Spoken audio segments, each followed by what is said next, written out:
আসলে এরকম কিছুই ছিল না। এই মামলাটা হিংসা বিদ্বেষের বিষয়কে তৎকালীন আওয়ামী লীগ যারা ছিল তারা আমাদের এই মানুষগুলোকে আটকে রাখতে হলে বিএনপি আটকে রাখতে হবে, এটাই ছিল তাদের ধারণা।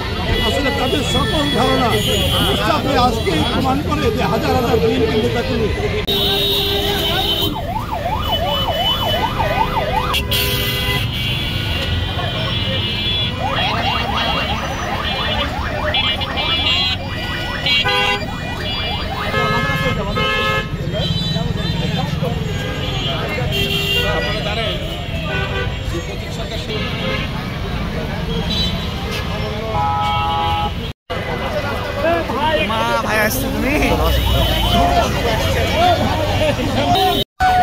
মানবাধিকার লঙ্ঘিত বলে দেশে না হয়, এইটা আপনারা খেয়াল করবেন। আর দেশে একটা সুস্থ পরিবেশে অন্তর্বর্তীকালীন সরকারকে আমার দল যেহেতু সাপোর্ট করে আসছে, আমরা চাই দেশে একটা সুন্দর সুস্থ পরিবেশে একটা গণতান্ত্রিক নির্বাচন হোক, যাতে সাধারণ সকলেই ভোট দিতে পারে।